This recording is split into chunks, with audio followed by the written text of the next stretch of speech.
เงินก็ทำอะไรเชียร์ไม่ได้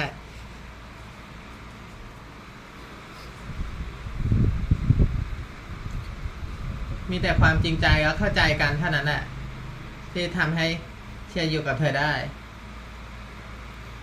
ดูสิเธอไม่ได้รวยมากเรียกว่าไม่ได้เป็นแบบทั่วไปอะนะเงินอะไม่ได้ว่ามีเงินมากมายเชียร์ถึงชอบเธอแล้วหน้าตาเธอก็ไม่ได้ว่าแบบพวกแบบเน็ตไอดอลอะไรอย่างเงี้ยนะก็แบบ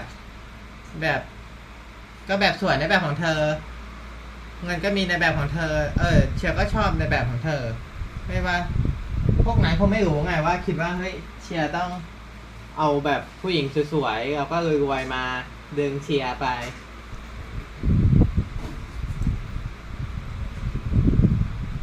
ต่อให้สวยรวยแค่ไหนรับหรือเข้ากับเชียร์ไม่ได้ก็แค่นั้นแหละ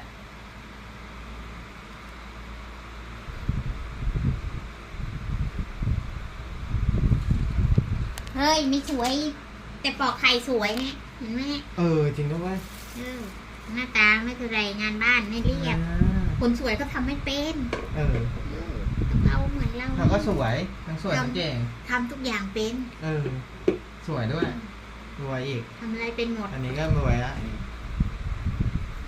รวยจิตใจรวยน้ำใจตัดท่อน้ำซ่อมไฟทำว่าคนสวยทำได้ไหมไม่ได้ซ่อมเครื่องผ้าของสายไฟอีกเนี่ยเอามาเผื่อเธอของเราอ่ะพอดีข้าวสุกพอดีใช้เวลาไม่นานเดี๋ยวเชื่อทำนัตตี้จริงนะ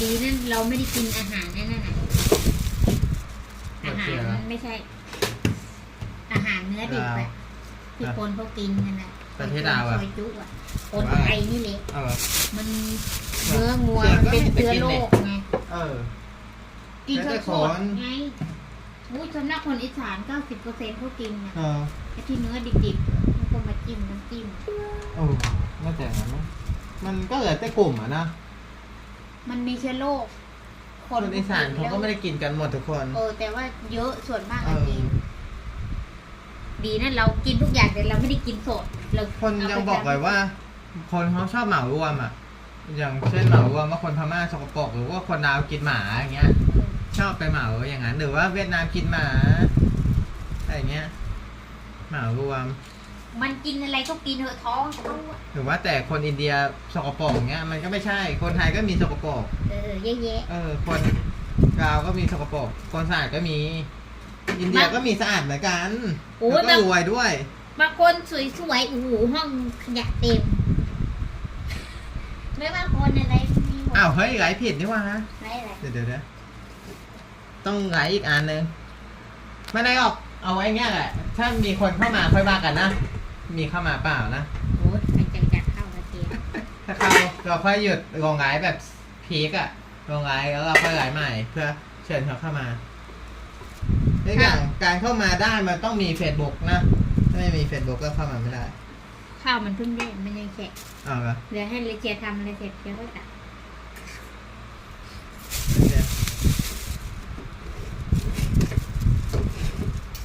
กินเสร็จแล้วก็ไปทำคลิปแบบข้าวไปพอดีเจียทำอะไรเสร็จตักข้าวที่หลังข้าวมันจะได้หายแฉะมันเพิ่งสุก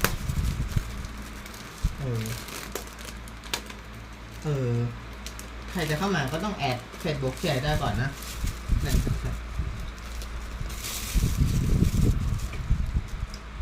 ดูสิว่าคนจริงมากมันไม่เหมือนTikTokกดเชิญอย่างเงี้ยFacebook ก็เชิญได้ทุกคนเลย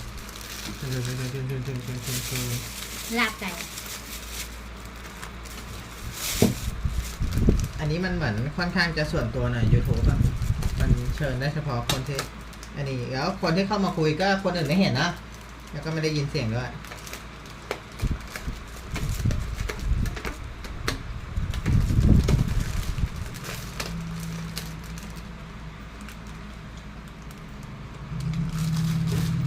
มีรักใส่แล้วก็ผัด ผัดเจียวอ่ะ ใช่เหรอ อืม ไม่ใช่ผัดบวบเหรอแตงกวา นั่นแหละ แตงกวาใส่ไข่ นั่นแหละมันชื่อ เปรี้ยวหวานนั้นเบาหวานไม่เคยกิน มีพวกพริกหยวกไอ้ ผัดแตงกวาใส่ไข่ใส่ลูกชิ้น ใส่ไข่ไม่มีโอเค นั่นเหมือนลูกชิ้นใส่อ่ะ ไม่ใช่แต่โอเค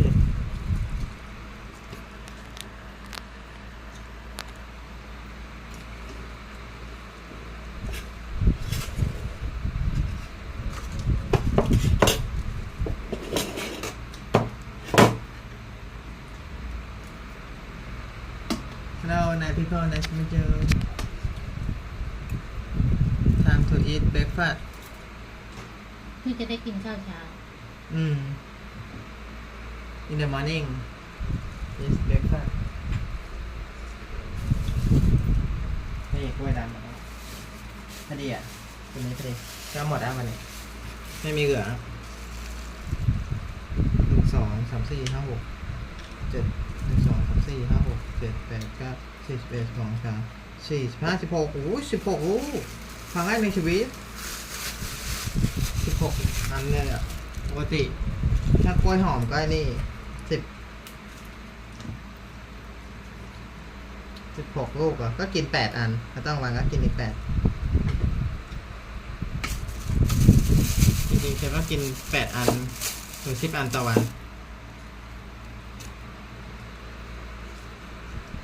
กินไม่หมดก็เอาไว้ให้พวกนี้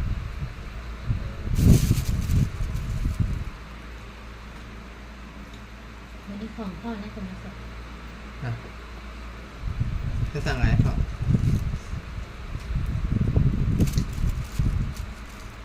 ตรงเต็นท์อะไรนี่ อ๋อ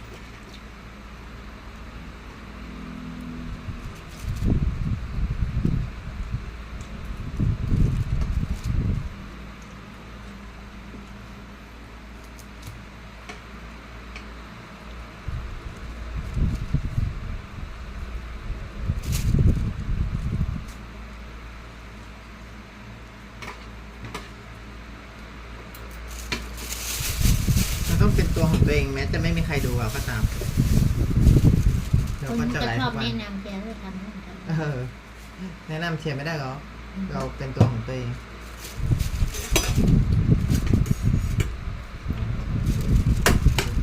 คนที่แนะนำเขาต้องทำให้เห็นก่อนนะ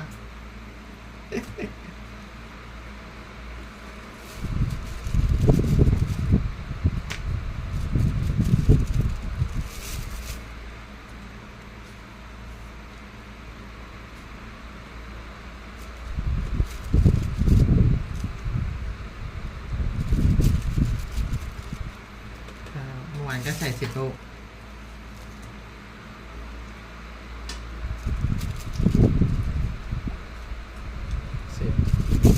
อันนี้ถ้าเหลือก็เอาไปกินสนิทมันจะไม่ดำอ่ะ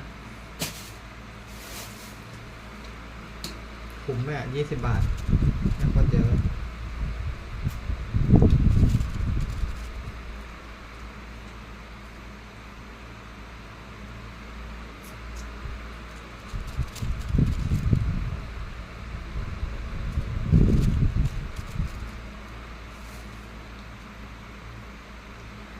Today on Forbes, from Elon Musk's assistant to SpaceX investor, meet Alyssa Butterfield. In 2016, when she was 25 years old, Alyssa Butterfield, a Los Angeles native working in the entertainment industry, accepted a new job that would change her life. She went to work for Elon Musk. At the time, Musk was not the household figure he is today. He was worth closer to $10 billion, or 38 times less than he is now. For 2 years, as one of Musk's team of executive assistants, Butterfield helped manage her mercurial boss's calendar and ever-changing priorities, from rescuing kids kids in a cave in Thailand to tunneling holes in Tesla's parking lot. She coordinated calls with investors, moved around meetings, and juggled Musk's wide-ranging portfolio, from Tesla and SpaceX duties to his eccentric extracurriculars and new ventures. In 2018, she graduated to operational roles at both Tesla and SpaceX, before leaving Musk's payroll in 2022. A former SpaceX employee says, quote, "I got the impression she was incredibly loyal and must have been incredibly effective." Now, Butterfield is capitalizing on her experience and connections.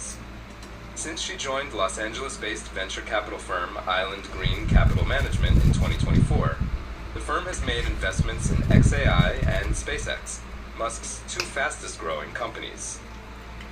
Island Green, founded in 2023 by former Goldman Sachs trader Atif Aluwalia, was one of at least 61 investors to participate in xAI's $6 billion investment round last May, which valued the startup at $24 billion, according to PitchBook. เป็นไอ้พวกนั้นแหละ In January, Island Green bought a stake in SpaceX from an unknown seller, likely at a valuation of around $350 billion, which the company hit last December in a $1.25 billion share sale.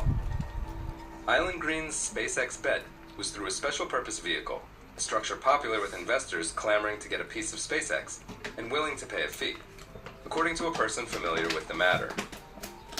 Island Green's Musk-linked bets have already appreciated on paper.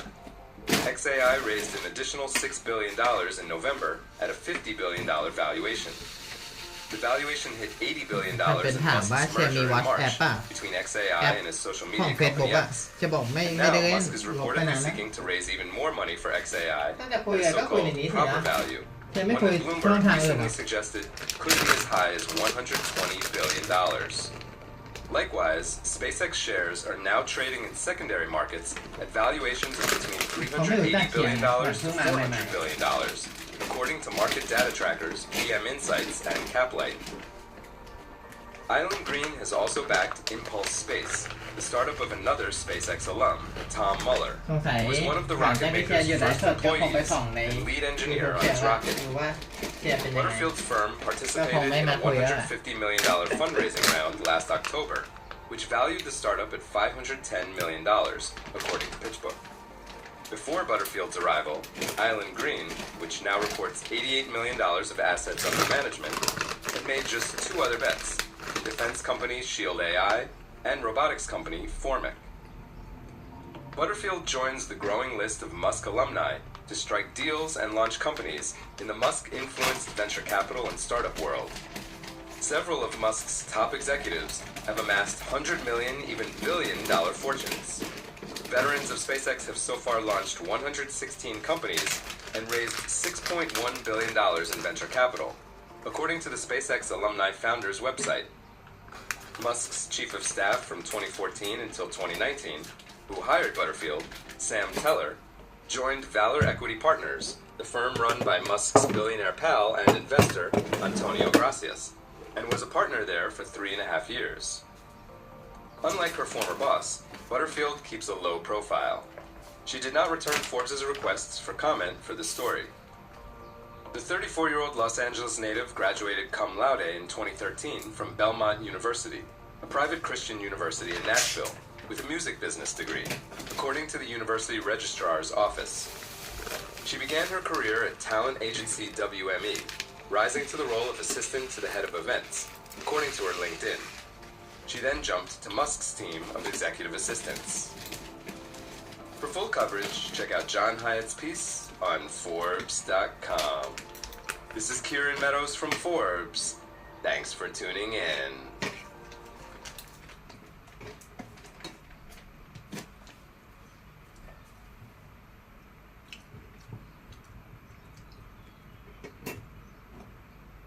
Give me 7 minutes a day in the chair and I'll help you lose that beer belly. We start on March 17th. Here's the personalized plan of short chair workouts designed.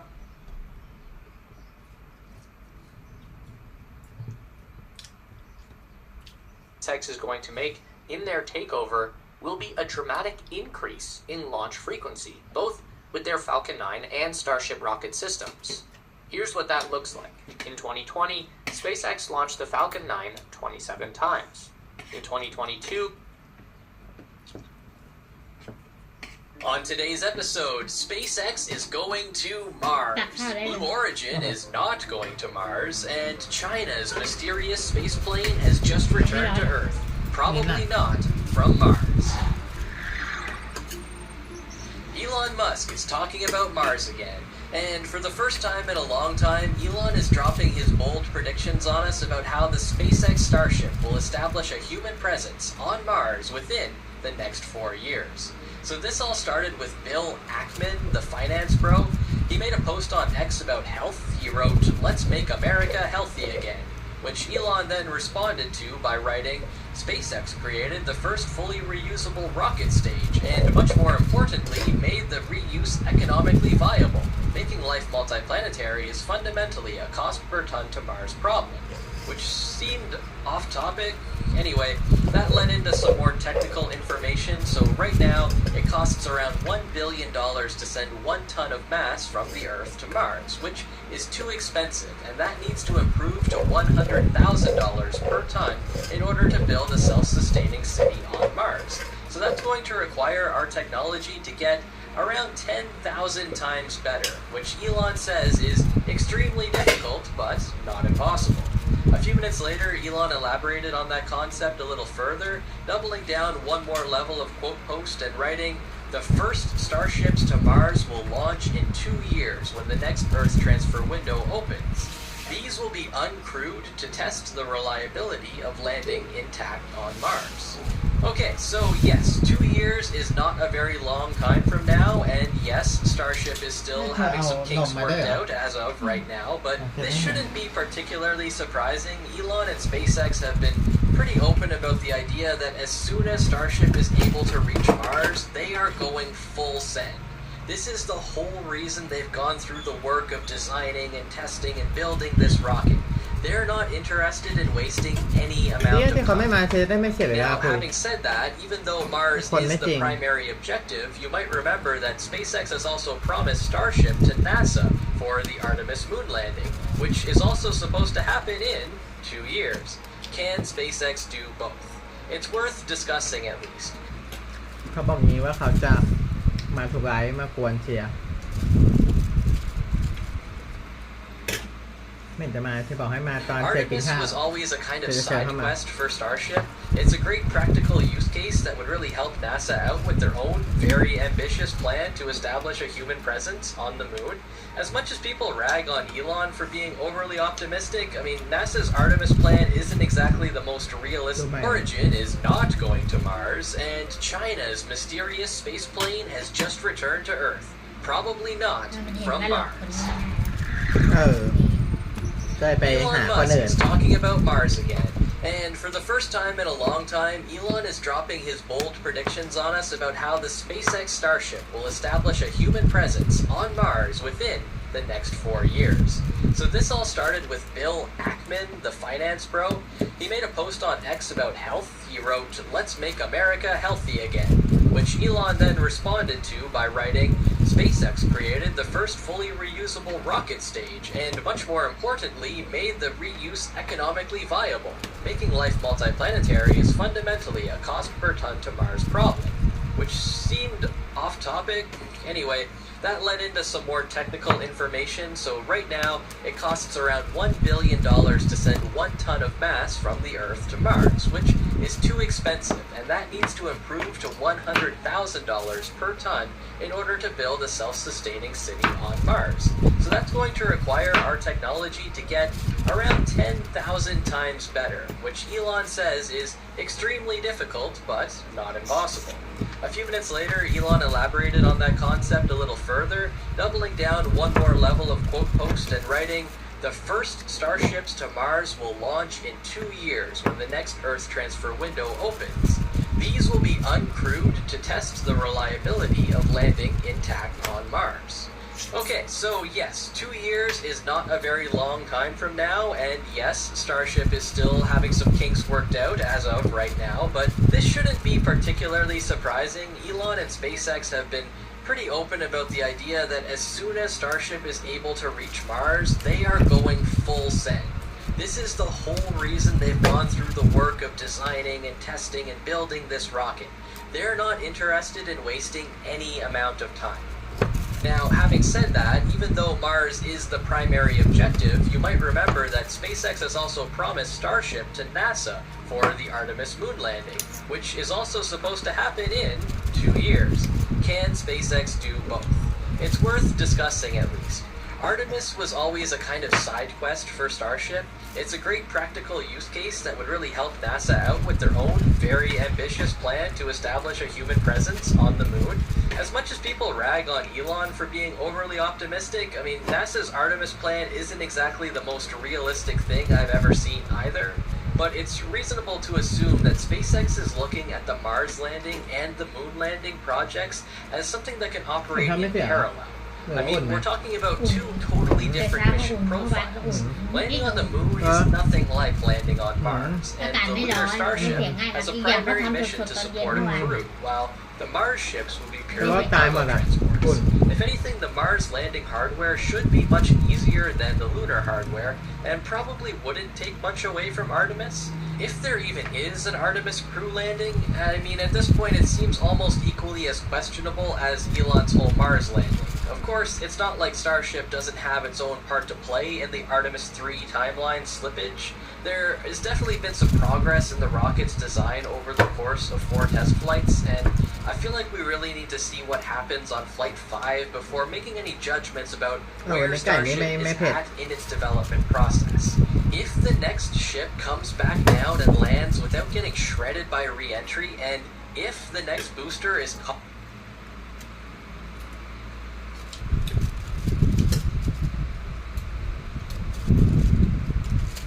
ทุกวันเพชรหรอ วันนี้ไอ้พริกเขาใช่นะ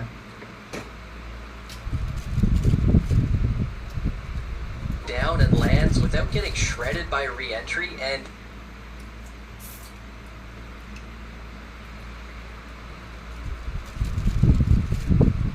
ดีจักว่าไม่ส่งคนอื่นนะเดี๋ยวเชียร์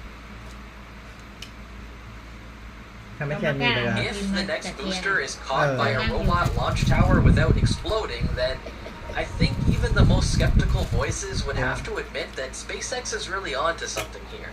One inescapable complication that needs to be acknowledged, though, is just the sheer volume of Starship operations that would be required to send at least 2 ships to Mars and at least 2 ships to the moon.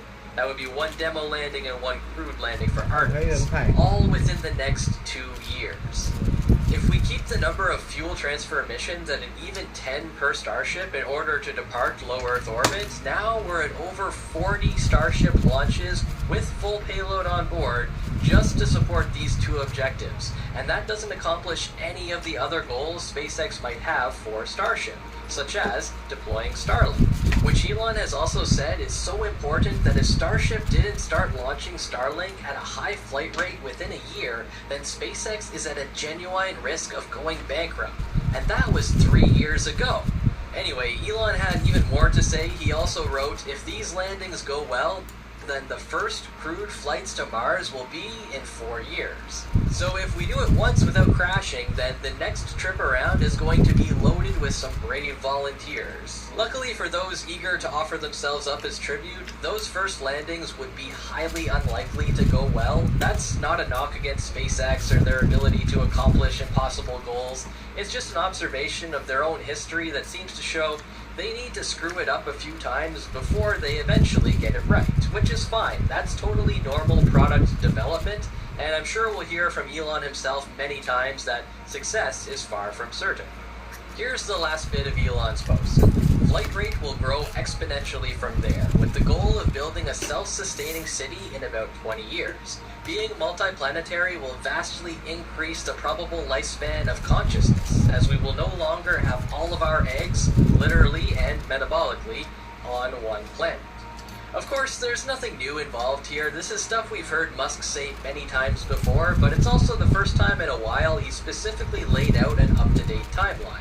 We know a lot more about the realities of Starship and spaceflight now than we did 10 years ago when Elon started talking about all this stuff. And clearly his level of confidence in Starship to deliver a lot of results in a short amount of time It's just as high as ever. What do you think, though? NASA has officially removed their Escapade payload from the inaugural launch of the Blue Origin New Glenn rocket, and there's something weird going on here.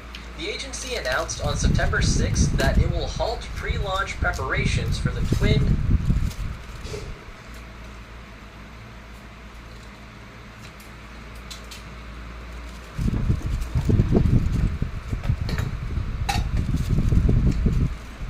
Escape and Plasma Acceleration and Dynamics Explorers satellites. The spacecraft were scheduled to launch on the first flight of the New Glenn between October 13th and 21st from Cape Canaveral in Florida.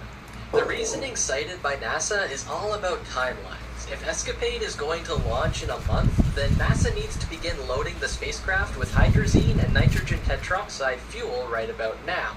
But if they go ahead with the prep of the spacecraft, and then Blue Origin has to delay New Glenn for whatever reason, then NASA has to go through the process of detanking that spacecraft. An official statement from NASA reads, the decision was made to avoid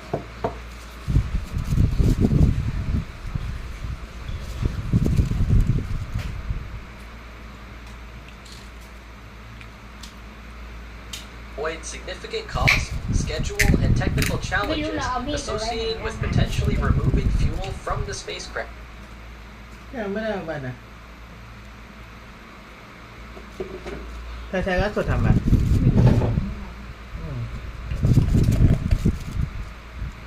อะไรมันทับหรือว่ามันตกลงไปข้างล่างป่ะ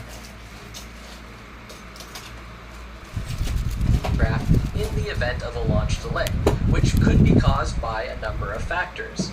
Of course, Blue Origin is still very confident that everything will go to plan and New Glenn will be fully prepared for launch in less than a month from now. We've seen Jeff Bezos doing the rounds in the media promoting Blue Origin and showing off their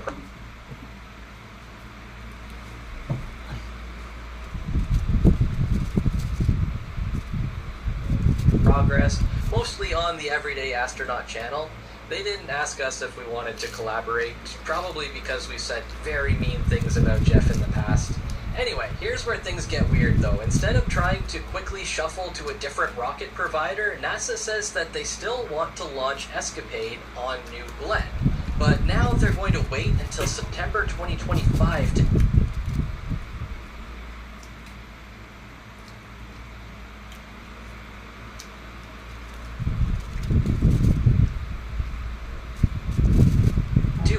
So in theory, that means that they're going to miss the Hohmann transfer window by several months, meaning that Escapade won't be taking the shortest path between the two planets. So the trajectory of the mission will be pretty significantly changed from what it was originally intended to be. Not that this would be impossible. We've known all along that Escapade is severely undersized for the power and capability of New Glenn, so there's probably a decent amount of wiggle room in the flight trajectory. They may be behind schedule by a few months, but theoretically, New Glenn can just push harder and make up the difference. NASA spokesperson Sarah Fraser told SpaceNews.com, quote, "The window depends on the spacecraft and mission characteristics as well as the capabilities of the rocket." Blue Origin themselves released only a vague statement saying, "We are supportive of NASA's decision to target the Escapade mission for no earlier than spring 2025 and look forward to the flight." The company said that the first flight of New Glenn will instead carry unspecified technology for its Blue Ring orbital transfer vehicle.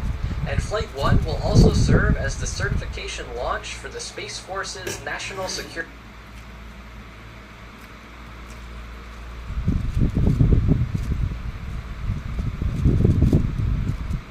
Space Launch Program. The Space Force certification was originally intended to be on the second flight of New Glenn, which was scheduled for December, but the company now says they'll move that launch up to November with no further details provided. So, first launch of New Glenn in October with the Blue Ring payload, second launch in November with an unspecified payload, and then another launch in the spring with Escapade. That's a lot of hype to live up to there.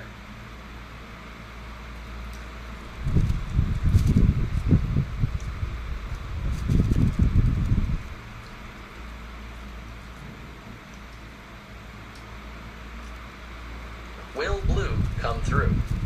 Hello. China is where you come from my friend Experimental reusable spaceplane returned to Earth on September 5th, completing its third orbital mission. Chinese state media issued a brief report to confirm the landing, but provided no images or information regarding the mission, or even the site of said landing.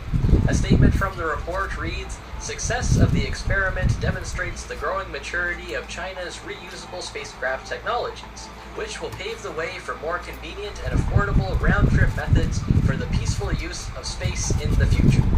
The spaceplane has been operating in low Earth orbit since being launched on a Long March 2F rocket for the third time last December. Probably not by coincidence, that event happened 2 weeks before the launch of America's X-37B spaceplane on a Falcon Heavy rocket. That also went to an undisclosed orbit. China's spaceplane is thought to be more or less a reproduction of the X-37B. All Chinese spaceplane missions have involved releasing a small satellite or object into orbit. The second and third missions have seen the spacecraft appear to conduct a rendezvous and proximity operations with the object it released. We're not sure what they're practicing for up there, but it could involve retrieving, repairing, and maintaining Chinese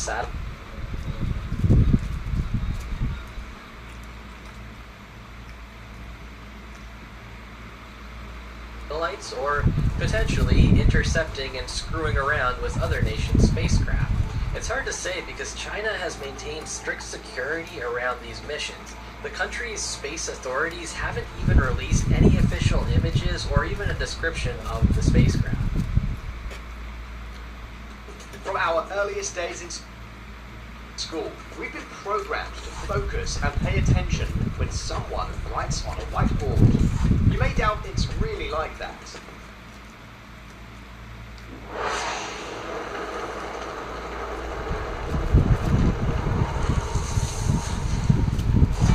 In 2020, Elon Musk confidentially declared that his company would land the first human on Mars by 2026. It's now 2024. From what we can see, Musk hasn't had any luck. And with just 2 years remaining until his projected date, the prospect of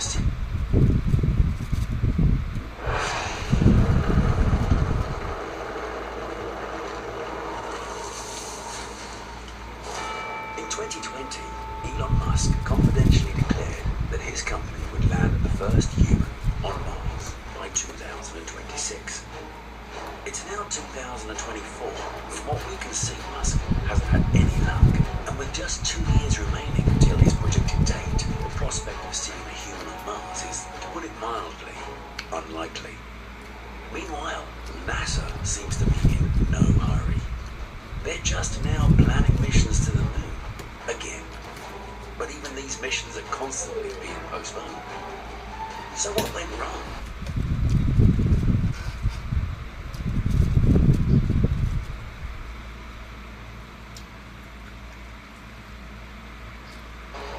In this video, you'll learn why is it so hard to travel to Mars from Earth? Why have we already travelled to the moon, but not yet to Mars? How and when is it planned to travel to Mars? How are we going to conquer Mars? Please like this video and subscribe to our channel for more fascinating educational content.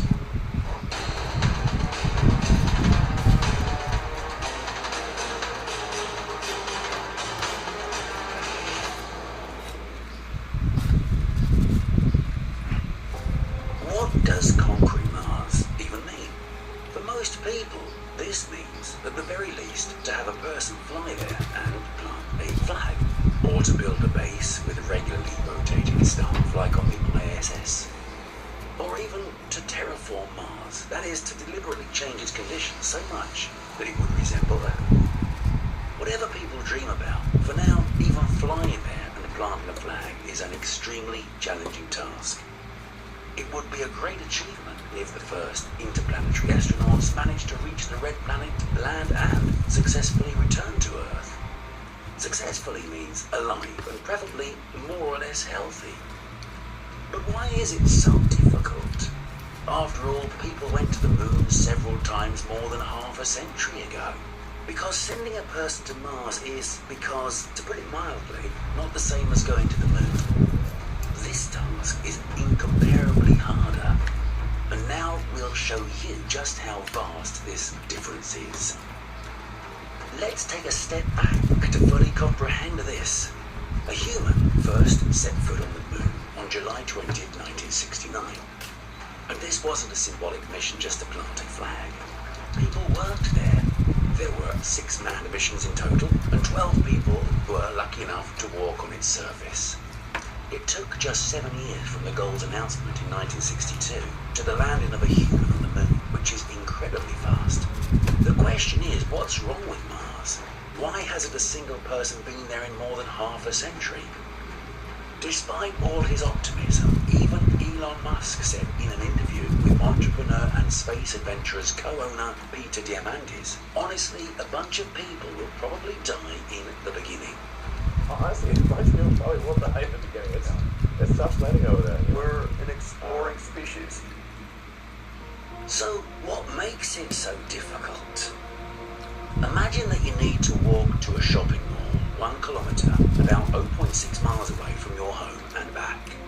It would take you about half an hour, or you could comfortably make the trip in slippers and you probably wouldn't get very tired. You certainly wouldn't need to bring sandwiches to have a snack on the way. Now imagine having to walk not 1 kilometre, 0.6 miles, but 140 kilometres, 87 miles, plus the same distance back. That's more than a beeline from New York to Philadelphia. Keep in mind that this route would go through uninhabited terrain with no roads, stores or people. A regular person wouldn't be able to cover this distance in a day or 2. If there are no stores along the way, you'd need to carry food, water, medicine tools and a raincoat, sleeping bag and a tent, because there would be nowhere to buy supplies on the way. If such a traveller breaks a leg halfway, then they're almost certainly doomed. This is roughly how a flight to Mars compares to a flight to the moon, only many times worse.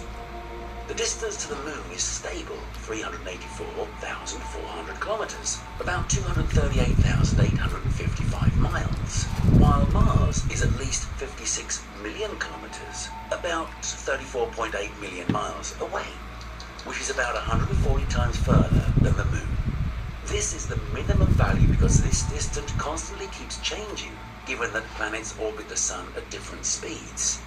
At some point, Earth and Mars can end up on opposite sides of the Sun.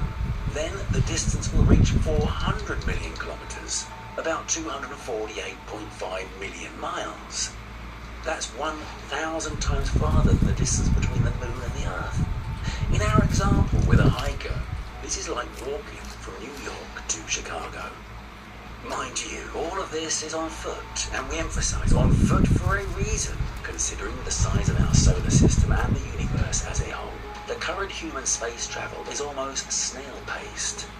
With modern technology, a one-way flight to Mars will take 7 months or even nearly a year. That's because of the distance. The enormous distance is the main issue with a manned mission to Mars, and all other problems come from it. There are plenty of those problems too. During all these months, the crew needs to eat and drink, keep their bodies clean, monitor their health, and perform many daily tasks. They also need to get along with each other in a confined space. All this would happen in a setting with numerous threats, breakdowns, cosmic radiation, and no chance of receiving help from Earth. Even getting simple advice from specialists on Earth will be delayed by 10 or even 20 minutes, depending on the current distance. Can we somehow assess in advance the likelihood of such a mission's success? Well, see for yourself. In over 60 years, 48 missions have been sent towards Mars, including those that didn't even involve landing a probe or rover. Of these, 26 failed. Even the chances of an unmanned mission's success are almost 50-50. You see, even unmanned. Considering all of this, Elon Musk's words about the likely deaths of the first Mars explorers sound frighteningly convincing. And keep in mind that this is coming from Musk, who is widely known for his optimistic take on Mars exploration. But no matter what, humanity does not intend to give up. Therefore, we will stop pessimistic thoughts for today and move on to how the optimists plan to get to Mars. Let's take this journey along with them.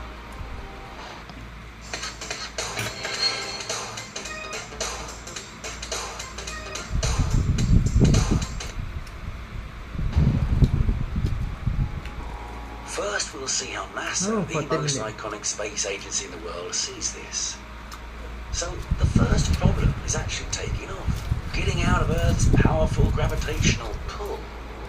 Now, this all depends on how much equipment needs to be taken along. Take a look at this space shuttle that performed manned missions to Earth's orbit. It's a huge rocket, 56 meters, about 183 feet long. But even it looks like a toy compared to the Saturn V that delivered manned missions to the moon.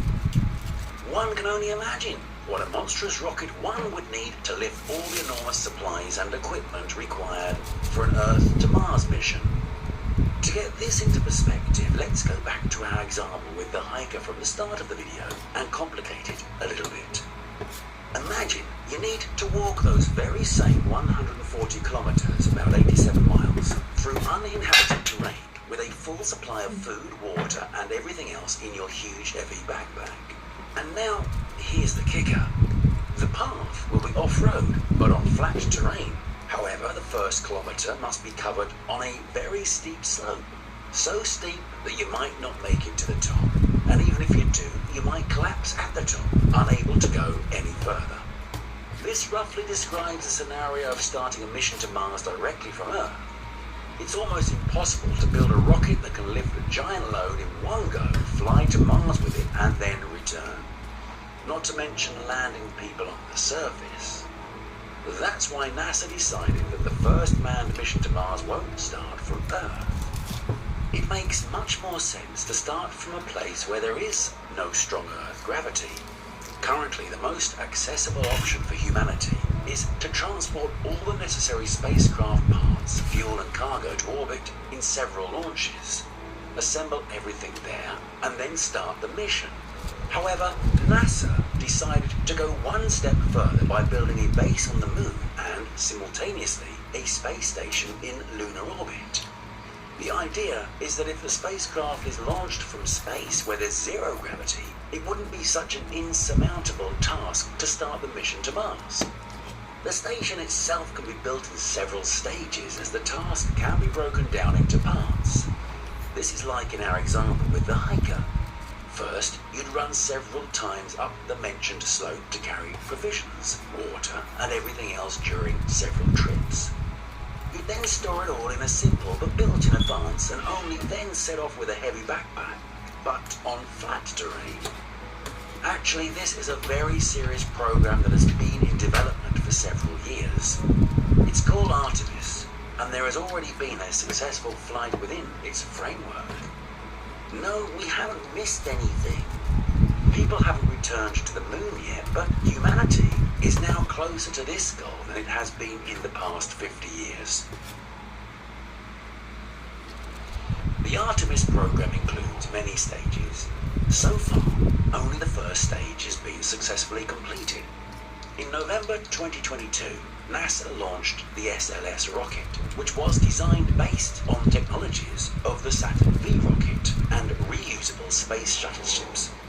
It delivered the Orion spacecraft to the moon, which was sent without a crew for the first mission. It orbited the moon and safely returned to Earth. This was the Artemis 1 mission. Artemis 2 will follow the same route, but with a crew in September 2025. According to the plan, astronauts will fly to the moon without landing. During this mission, they'll confirm that all spacecraft systems are fully functional in deep space conditions. The flight is expected to take 10 days, which includes orbiting the moon. The Artemis 3 mission will involve landing astronauts on the moon for the first time in half a century. The Orion spacecraft is not designed to land on the moon, so the lunar spaceship module developed by SpaceX will be used for this task. Orion and the lunar starship module will meet in lunar orbit. Then the astronauts will transfer to the lunar starship for the descent to the lunar surface. The astronauts will spend about 7 days on the moon exploring the South Pole region and establishing a base. This mission will set a record for the longest human stay on the moon, surpassing the 72-hour mission of Apollo 17. The internal volume of the Lunar Starship module will provide much more comfort compared to the Apollo mission vehicles. During the mission, 2 astronauts will conduct several moonwalks, performing various scientific observations, including collecting samples of water ice. Let's try to look even further into the future, when the red planet will be within our arm's reach, in every sense of the word. During Artemis 4, the active stage of constructing the Lunar Gateway Station will begin. This orbital station will go around the moon and serve as an intermediate point for missions to the lunar surface and eventually to Mars. The first step is the launch of 2 key modules of the future station, the Power and Propulsion Element, PPE, and the Habitation and Logistics Outpost, HALO, on the Falcon Heavy rocket, scheduled for 2027. They'll be sent into space in a single cluster. อ้าวพีห้องหนูใช้กันได้กันนะจริงเหรอเย้โอเคเดี๋ยวเชิญเข้ามาในไลฟ์สดอยากเห็นหน้าพีดีไหมครับเย้ใช้ได้แล้วดีใจมากเลยมันจะใช้ได้ไปทำยังไงให้มันใช้ได้